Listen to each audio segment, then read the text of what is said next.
for you personally. So let us begin the meditation and quit goofing around. Okay? So I want you to begin by settling into your meditation posture. As usual, your dhyānasana. Find yourself in a very elegant, graceful Bodhisattva pose, expressing your fully enlightened nature as a Bodhisattva. In many, many, many Buddhist traditions, just sitting correctly is the entire meditation. You sit with your back nice and upright and your shoulders back and your head tucked just a little bit, and you're, feeling very relaxed and upright, and that's it. Then you just sit there expressing your Buddhahood. And of course, you're doing a do nothing, shikantaza, non-dual type meditation, but the posture is a big part of that. So it's really, really interesting that if you get the posture right, you're already well on your way.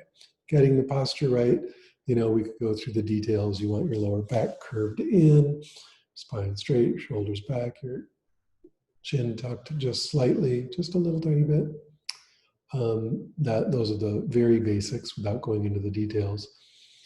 But it's funny because in a way, because the fully awakened Buddha is already there deep within you, not like a little homunculum waiting to come out like a, chick in an egg or something cracking out of the egg, but literally a fully awakened Buddha is already there and just kind of covered up, just kind of clouded over with the various hindrances and neurotic fixations and traumatic reactions and video game obsessions and so on and so forth of the mind and body. So, we just want to sit in such a way as to clean that up and allow the cloudy sky to clear and the already existing, utterly beautiful, naturally radiant sun of the already existing Buddha at the core of your being to radiate forth, to shine forth in its full, shall we say, glory. So that's all you're doing, and that's why just take the posture and sit there long enough in a quiet enough situation, and that will start happening. Most of us don't have long enough to sit, so instead we do some guidance, and that will help. So as usual, we're going to do shamatha without an object. Sorry, with an object now. Start out with an object. And you get to choose what that object is. You can focus on a mantra, you can focus on a visualization, you can stare at a candle if you're a fire casino weirdo, like some of us here. Don't burn your room down. You can do metta. Metta makes a great concentration practice. Or, as is the usual case in deconstructing yourself classes, we do deep belly breathing. So breathe slowly and deeply with your belly and concentrate on whatever you're going to concentrate on. But you could concentrate on breathing with your belly and feeling those slow, deep breathing sensations. So let's start there.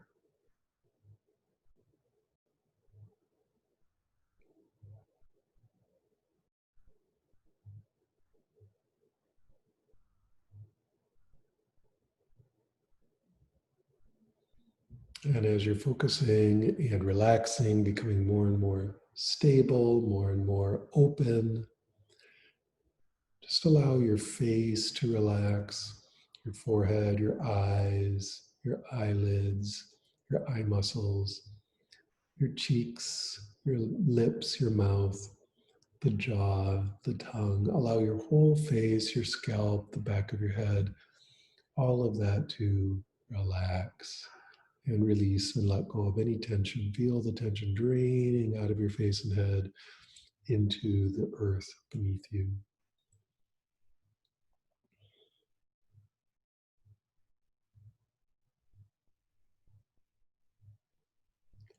Next, allow your neck, your throat, your shoulders to release and relax and let go so that you now feel a tremendously deep opening in your entire being, relaxing, releasing, letting go, but also brightening the mind, becoming more vivid, more clear, more awake, so that there's this wonderful balance between releasing, relaxing, letting go, settling into that already existing Buddha nature, and the mind becoming radiant, bright, clear, vivid, alive, and yet very, very still.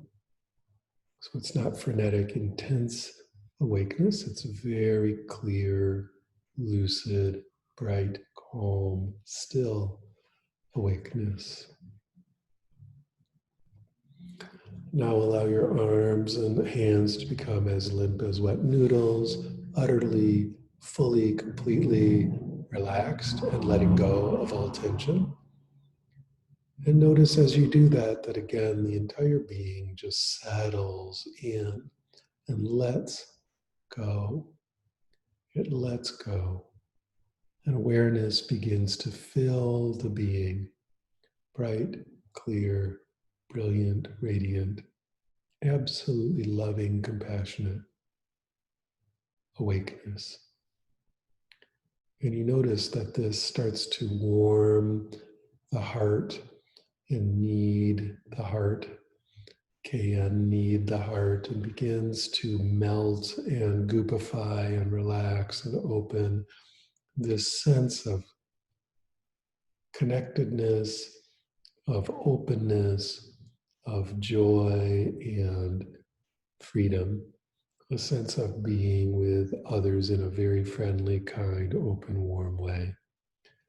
And of course, that's the natural expression of the Buddha within. So, this radiant heart of just warm kindness, starting to really, really melt the rest of any tension in the body, where the torso, the upper back, the belly region, the back part of the belly region, down into the pelvis, all of this becomes very soft, very open, very loving, very relaxed and released. And any tension there drains away, and any stuck energy or difficulties or places you're holding, it all just liquefies and then vaporizes and releases and is gone. And you feel yourself settling into an even deeper, even more profound, even more totally expressive of this absolutely beautiful Buddha nature, relaxation spreading through your entire being.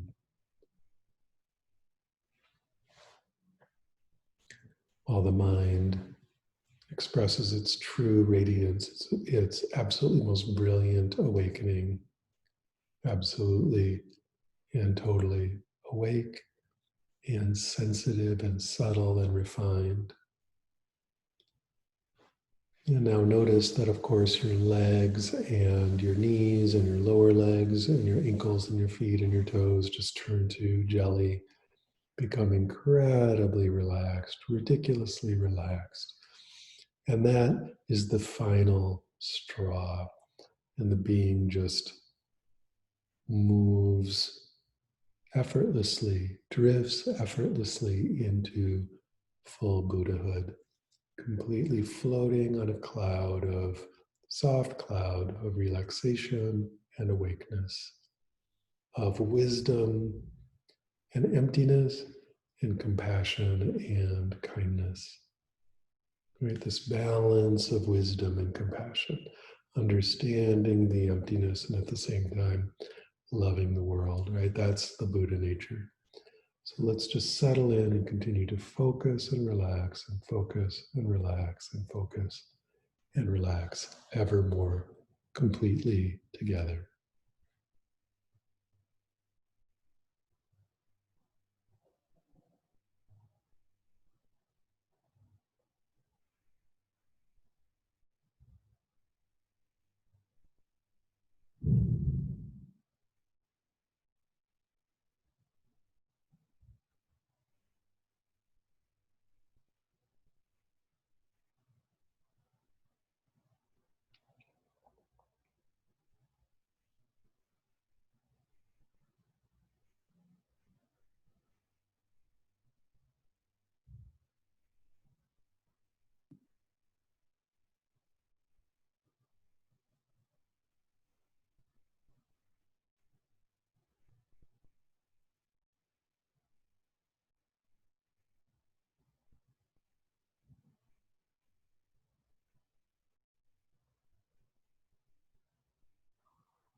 Good. Now we're going to switch things up here. Normally we go into shamatha without an object at this point, the dropping the ball practice, but I want to try something a little different tonight. Of course, if you want to go into dropping the ball, feel absolutely free to do that. And if you want to stay with shamatha with an object and just do a nice shamatha focus for the rest of the meditation, that's fine.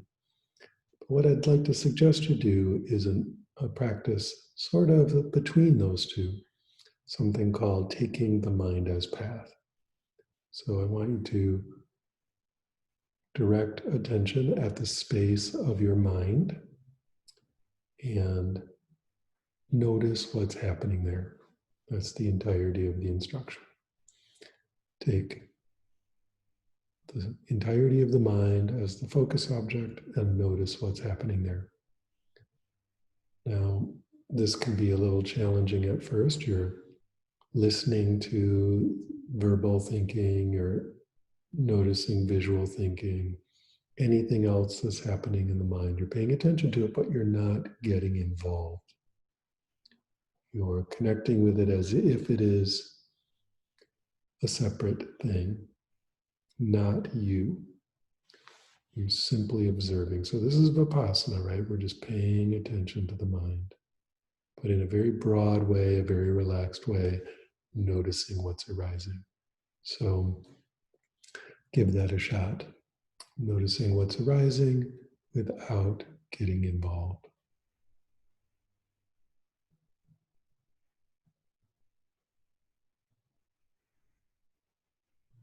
Some people find this meditation easier to do with the eyes open. If you do open your eyes, you simply kind of half open them and then relax your gaze so that you're not really looking at anything. And then awareness is pointed in the mind, listening, watching, awareing into the space of the mind.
Take a look, take a really good look at this mind. What's happening there? What thoughts are arising? What feelings is it noticing? What is it obsessed with or fixated on or driven about?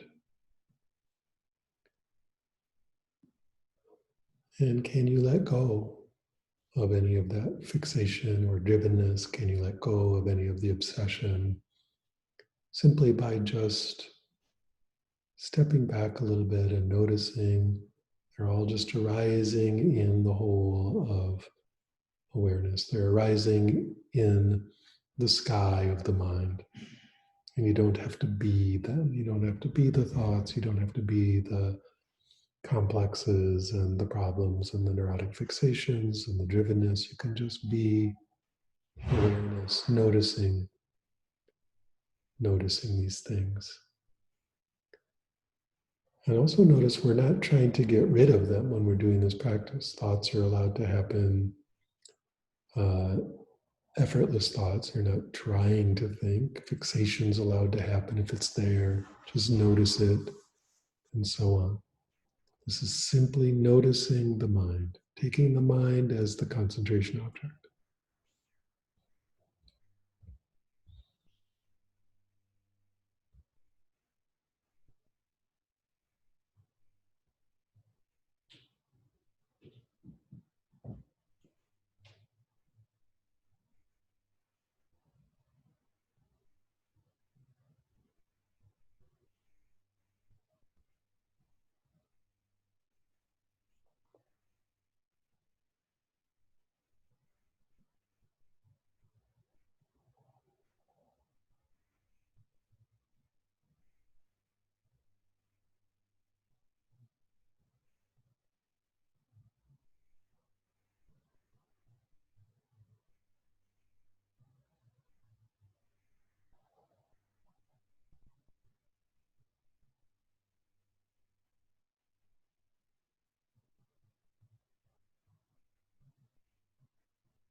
If you find yourself getting caught in the contents of the mind, so that awareness kind of gets vacuumed up inside a complex or vacuumed up inside a fantasy or whatever, and you get enclosed and kind of insisted in this little tight package of thought or whatever, then just break back out. Stay open, stay very, very wide with awareness, and just come back to noticing the mind. Noticing, just noticing.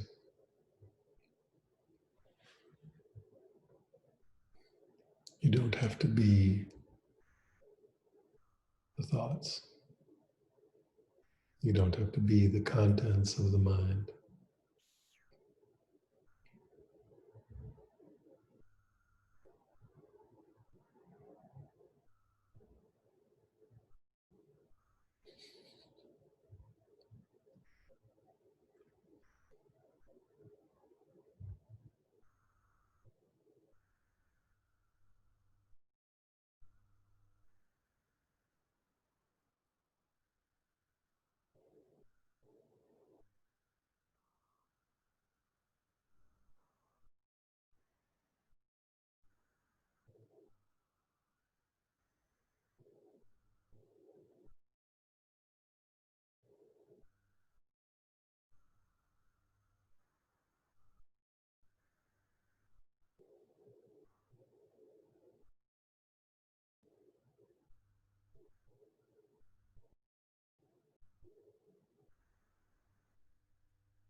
Notice that it's possible to take the contents of the mind as a shamatha object. Instead of, for example, meditating on a physical sensation, you can just take the whole mind as the object. And that's still shamatha with an object. It's just a very subtle, very fleeting, and sometimes very sticky object. But being able to work with it this way is very, very powerful. So we disidentify with the contents of the mind and rather see them as objects, empty objects, but empty objects that are not us.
Good.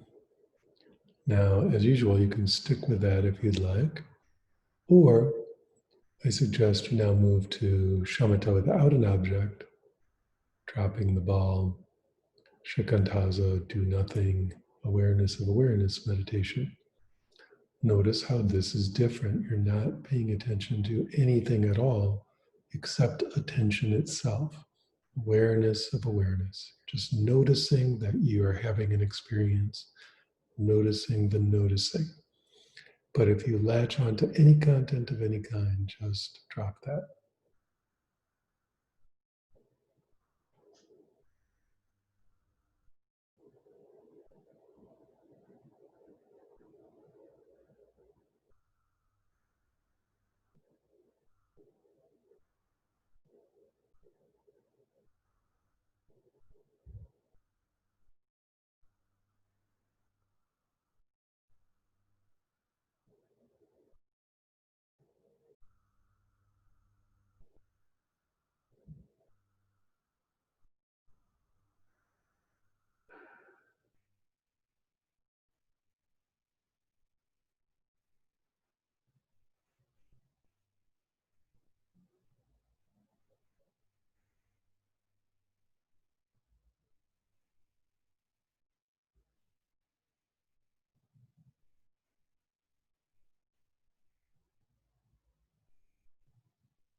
Very easy for the mind to get drowsy doing this meditation. So if you're getting drowsy, open your eyes, sit up straight, have a strong intention to stay awake and alert and bright and vivid and clear.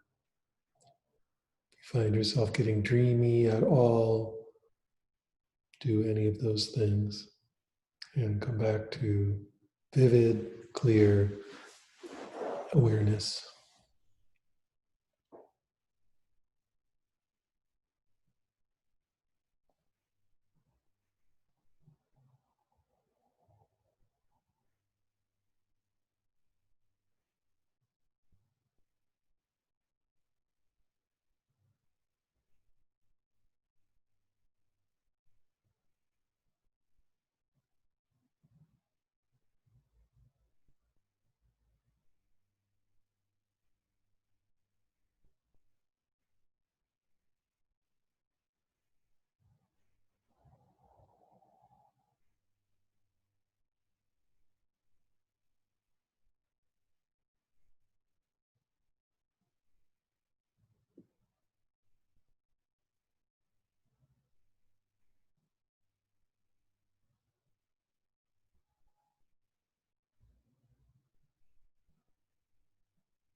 Again, if your mind is getting caught up in thinking, caught up in ideas and so on, just let go of that. Allow those to do their own thing, go on their own way, and just come back to just noticing vast, spacious awareness itself. Notice the noticing, aware the awareing. The contents of awareness is completely uninteresting.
Good. Now ask,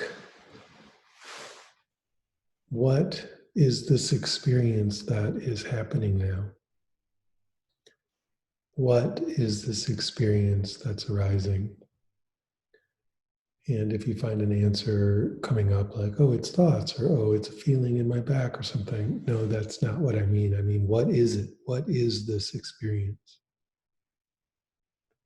Is it a dream? Is it real? What's it made of? What is this experience right now? Look and look very carefully and very deeply. What is this experience?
What is the nature of this experience right now?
And now look at what is experiencing this. What is it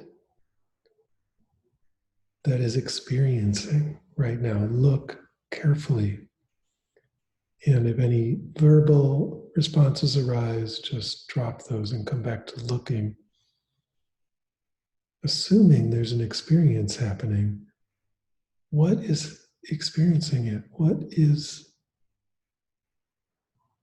the source of this experience?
Now ask, what is stillness?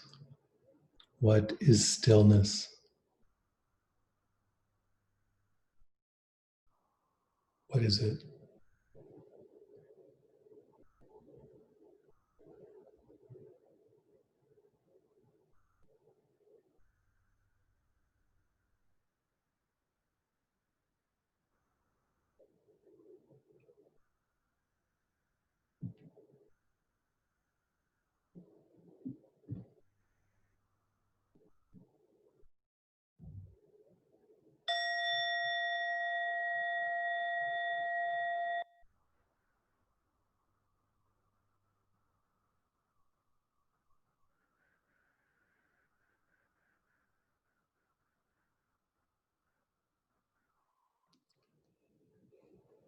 Good. Now let go of that and slowly and gently orient yourself to the room, looking left and right and up and down. Feel free to move and stretch.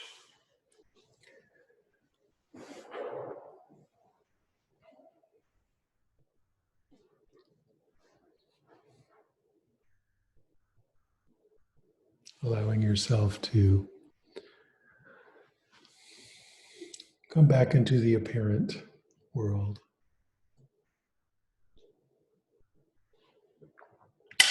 I'm doing an ad for Yeti products. Not really. So listen, this is the question. What is this experience? What is it? Hint, you have no idea what it is. You know a lot about the content of this experience.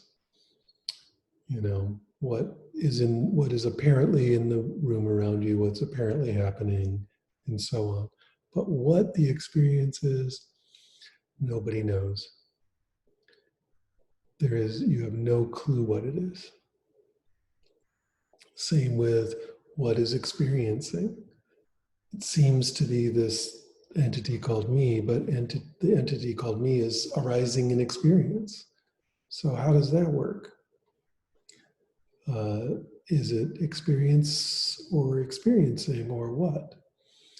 So, this could be a simulation, right? We could be running on a substrate somewhere in a computer at some, space station. Alternately, you could be a brain in a fish tank with wires attached to it, and the wires are just feeding in this experience.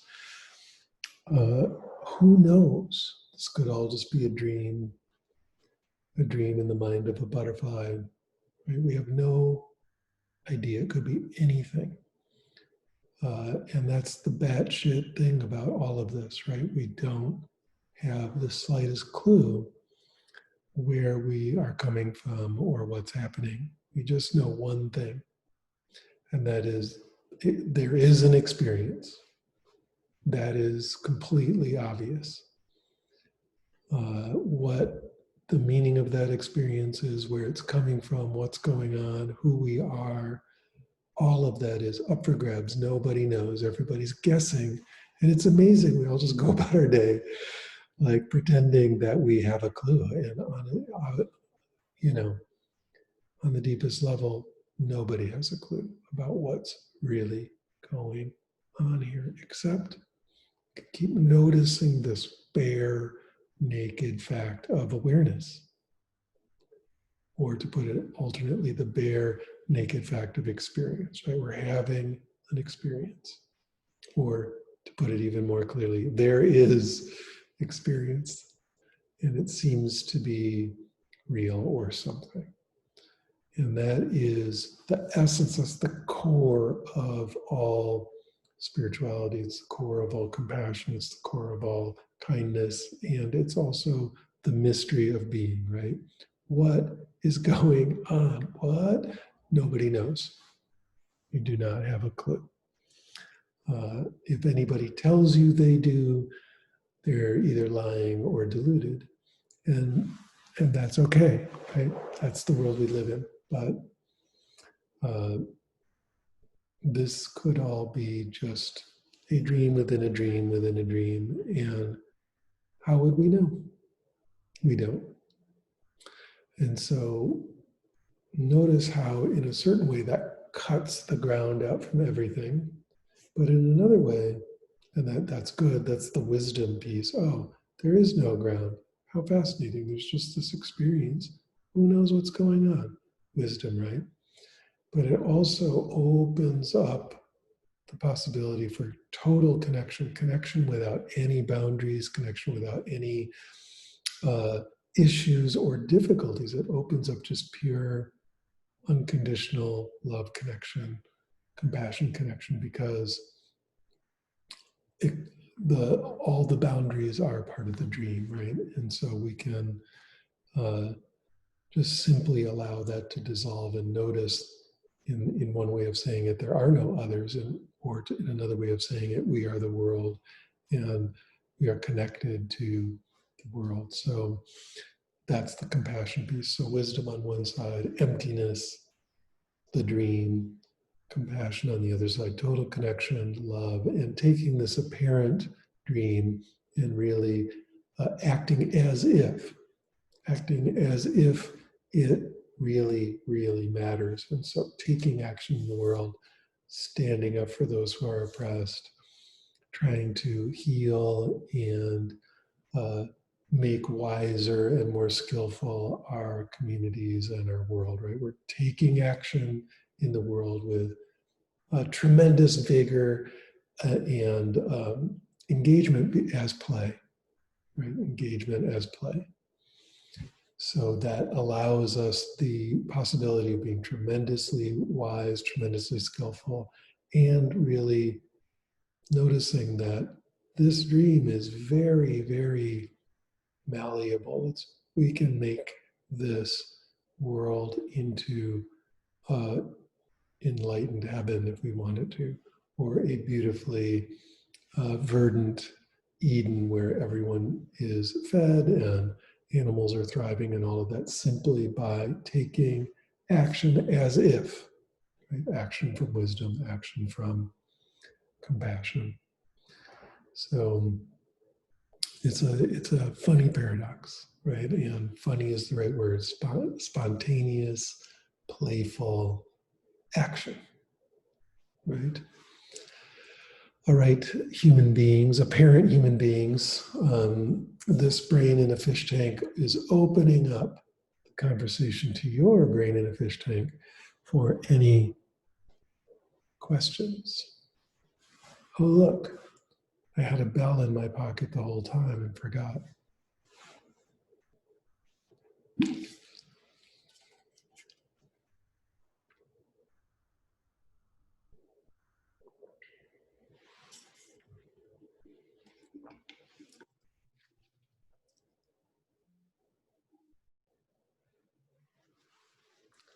Anybody have any comments or questions?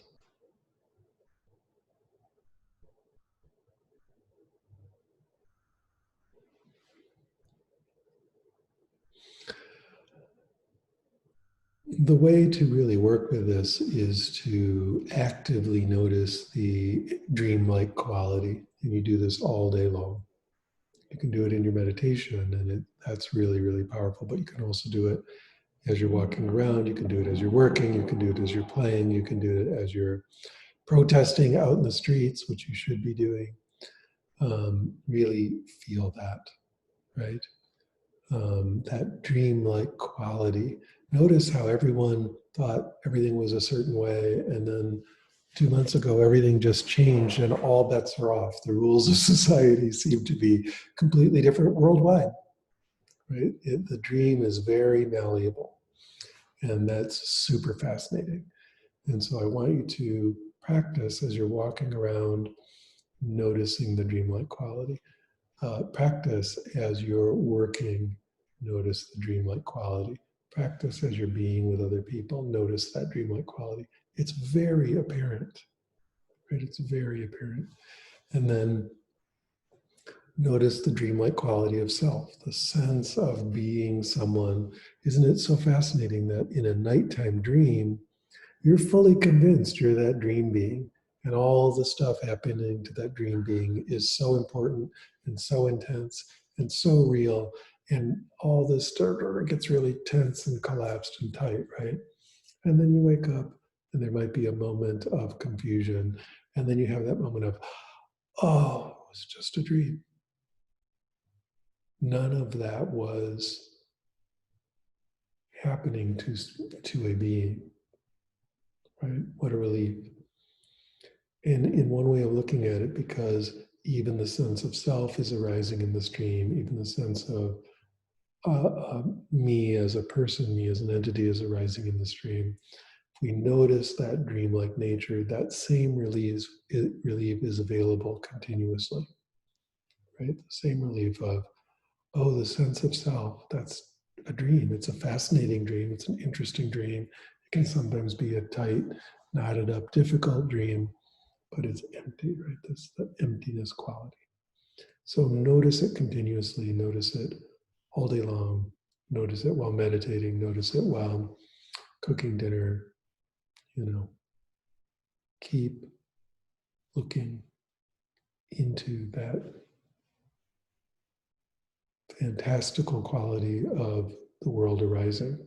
Because it's not just about saying that it's dreamlike to say it's empty. It's also about noticing that the dreamlike quality makes it vibrant and vivid and fascinating and somehow like a Salvador Dali carnival, ultimately, intimately, completely, deeply trippy and wild. And who knows what's going to happen next, right? It has this very vivid, bright quality. And when we playfully and spontaneously bring our dreamlike engagement to this dreamlike carnival, it gets very, very beautiful and wild and free and full and loving very quickly. So this is the idea. I'm going to be quiet again, see if anybody has anything they want to ask. Any ridiculous... I have a question. Yes, who has a question? Jim. Okay. Jim Forrest is what my little window says there. Yeah. Hi, Jim. Hello.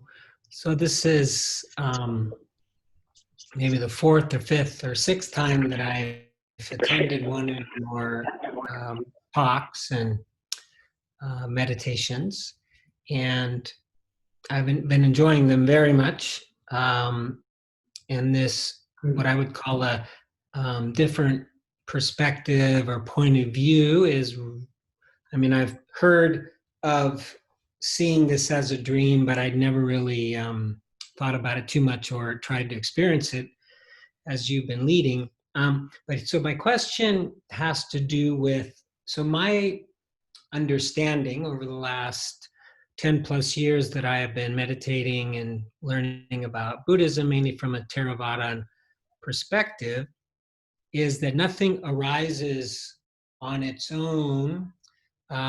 Everything arises as a result of causes and conditions, and that the amount of like free will that we have is somewhat limited because of causes, conditions. And in fact, one teacher put it that our practice is about freeing up some will, having a little bit of free will within, the confines of our causes and conditions.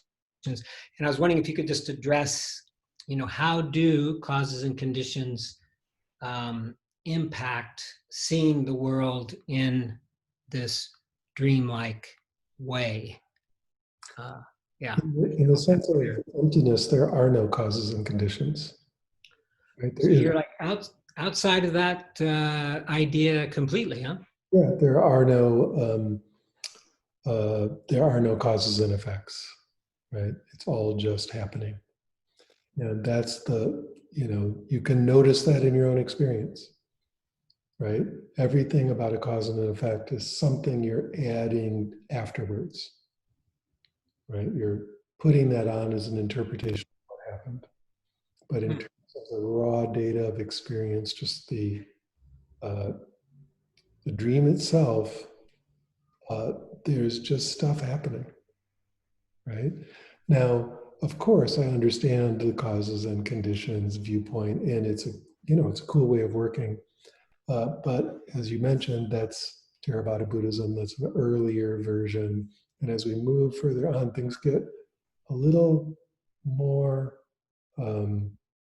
into the emptiness zone, into the observe the phenomena and just watch it happening. And any idea about something causing something else in experience is just something we realize we're adding on after the fact. Just our Another way of putting it is, everything is the cause of everything else. So nothing, it's just impossible to say anything particularly causes anything else. Okay, can I follow up just a little bit? And thank you for that. That was very clarifying. But so like with respect to this Black Lives Matter movement and my participation in it this time round, or, with these protests despite COVID and, health risks and so forth, not so very long ago, maybe even 2, 3, 4 years ago only, it would have been difficult for me to do that. And it's just, my kids are super involved in it. My partner, my lots of practice. My heart is so much more malleable and tender. That, you know, so then I see the causes are different, the conditions are different now, and hence I'm much more passionate about it, feeling the pain so much more greatly. That is an example, let's say, of seeing it through a causes and conditions lens. It's been a slow move, though. You know, it's been years, but here I am now. Yeah, it's just one way of viewing it. However, again, in this way of understanding it, we must engage and work very hard with uh, movements like Black Lives Matter and requiring the police to be nicer, to people. It's crucial to get out and do something in this dream, in this world. It's absolutely, it's there in every sutra, it's there in every understanding of Mahayana Buddhism, but much more importantly, it's there. If you notice the emptiness of the stream, you'll also notice this great expansion of the heart, this great feeling like, hey, they're not they're not choking a Black person in the street, they're choking me, right? And it is now time to do something about that. And it's, of course, always been time, and it's time to do more, right? There's just no separation like that. And so it's a fascinating and, like I said, very paradoxical view that on the one hand, it's a dream. On the other hand, it's very important once you see that to engage, but engage with this tremendous energy and joy and playfulness as much as humanly possible, right? Compassion is different than empathy, right? Um, in empathy, we can get kind of bogged down with feeling everyone's feelings, and that can get really heavy. This is about compassion, meaning doing something to relieve the pain, not just adding to how many people are feeling it, right? So it's really important. I saw Tatiana had a question there. Tatiana, do you want to say it aloud? Thank you, Mike. Thank you, Jim. Sure. Really enjoyed the meditation. And I guess the question I had, if this is all in fact a dream, can that awareness create a completely different dream? So can it be a case that it's not just like one dream, is that each, that we'll have like a different dream that we can, I guess, like modify and change? Yeah, the funny thing is, I don't, I'm putting forth what we know, right? What you can definitely know is you're having an experience, or there is an experience. Everything else is a mystery, right? And so the kind of question you're asking, I don't know, find out, can we all be having different dreams? Who knows? It's interesting, find out for yourself. And notice the experience as it arises. I want to back up a little bit and say, I'm saying Mahayana Buddhism believes such and such, but of course there's many, many, many, many different interpretations of that belief. And furthermore, who even knows if that's true? What we know is experience, right? That's it. This is what we have to work with. And it's fascinating because if you dig into the dreamlike nature of experience, you cannot find the bottom of it. So stuff like what you're asking, I think, is super fascinating. And what's even more fascinating is nobody knows. And if I sat here and told you I knew, I'd just be full of shit. So go find out. Dream a different dream. Notice what's happening. Some people think, by changing the nature of the dream, they change the nature of the dream world or the real physical world. They think, who knows? It's a very fascinating question, though. And so find out. And with that, thank you, Tatiana. I will hand it over to Katie Devaney, who will talk to you about cold hard cash. Hi, everyone. About a year and a half ago, we dreamed a dream of a student-led, all-volunteer meditation center. And that dream continues. And it continues because everybody keeps showing up. The teachers and the students and the people who do the website and just all the people show up in this spirit of Dharma and spirit of community and give freely of their time or of their money or of their presence to create this community and then keep it going. And so this collective is made and remade from moment to moment, from day to day, from sit to sit. And it's made out of all of us. From all of us comes the one collective. So man, that sounds kind of culty. But anyway, please donate some money so that we can keep doing this and pay for Zoom and the website and stuff. Also, everything I just said is true. But I took the, pre-cult off-ramp there. So come back. Tomorrow night, we are showing a movie. It's called The Dalai Lama Scientist, and it's about the Dalai Lama and science. So if you're interested in either of those things, come tomorrow night, 7:30, this Zoom. And then Saturday night is Death Sangha. If you have not been to a Death Sangha and you're interested in doing something that is in the moment very challenging, but in the balance very empowering, come check that out. And one way or another, we come in here and we sit quietly and we go inward and we practice together so that we can go back out there and be efficacious in the world. So thank you all for being here. Thank you for what you're doing visibly and invisibly out in the world. And thank you for giving if you can. The links are in the chat. And thank you, Michael. Thank you, Katie. Yeah, so Death Sangha on Saturday night, we will, as usual in Death Sangha, we basically will look into the maw, the gaping maw of doom. And what's fascinating and powerful and beautiful and interesting about that is that's the thing we're always avoiding looking at. And yet when we look at it, and look at it clearly and look at it very deeply, that is empowering and enlivening. So Death Sangha is not for everyone, and it's definitely something that I recommend, especially during these interesting times. So on that note, let's meditate just for a couple minutes.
Great. Thank you for sharing this dream with me, everyone. And on that note, I will bid you a fond adieu. So, till next time.